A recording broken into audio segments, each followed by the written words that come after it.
In this tutorial I will show you how to crochet a reversible skirt, which means you can wear it in two ways because the stitch that we are going to use looks beautiful on both sides. So you only need to make one skirt and you will have two outfits. The skirt that I made was size S. If you need more information about the other sizes, then please check out the link in the description. It will bring you to the written pattern.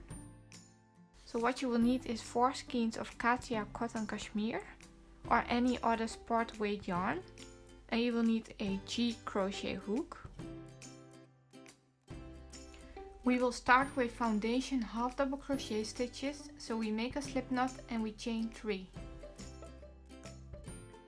Now we yarn over, insert hook in the first chain and pull up a loop. Then we yarn over and pull through one loop. This will create a chain. Now yarn over and pull through 3 loops together. Yarn over and insert the hook in the chain that we just created, the 2 loops, and pull up a loop. Yarn over, pull through 1 loop, and yarn over, pull through all 3 loops on your hook. And this is what we will do for 155 stitches in case you make size S. If you make any other size, then please check out the written pattern. It will tell you how many stitches you need to make for every other size. So I just made 155 half double crochet stitches. Now make sure that it's not twisted, because now we are going to close the round by making a half double crochet stitch in the first stitch in the 3rd loop only. We are not going to end every row with a slip stitch and a chain 1, so we are just going to continue working in the round. I will place a stitch marker in the first stitch because this way it's easier to see where I need to start and end every row.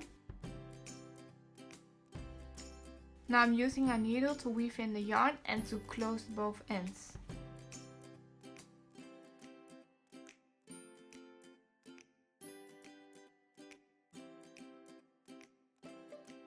Now we are going to work on row 2, which is very easy. We are going to make 1 half double crochet stitch in every stitch, but only in the 3rd loop.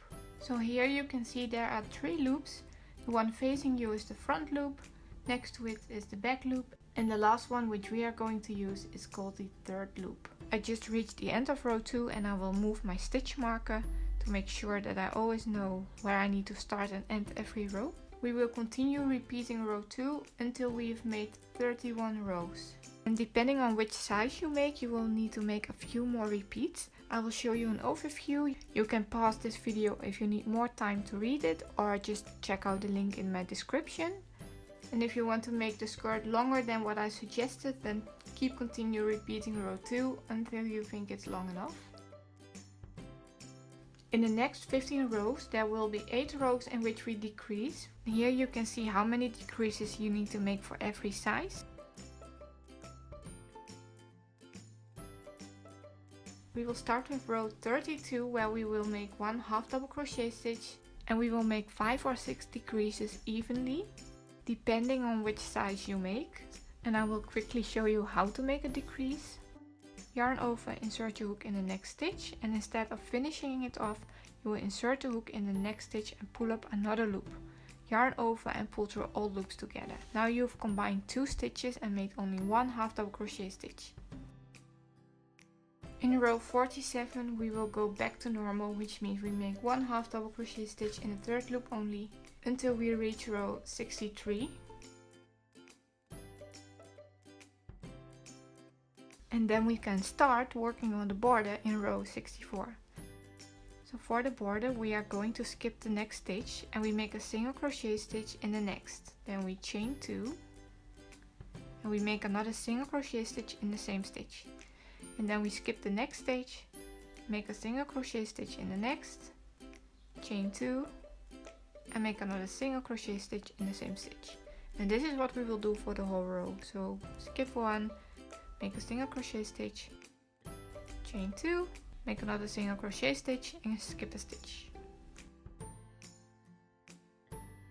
Now the next 2 rows we will do the same, but we will work the stitches in the chain 2 spaces from the previous row. So we will make 1 single crochet stitch, chain 2, 1 single crochet stitch in the chain 2 space from the previous row, and we will move to the next chain space.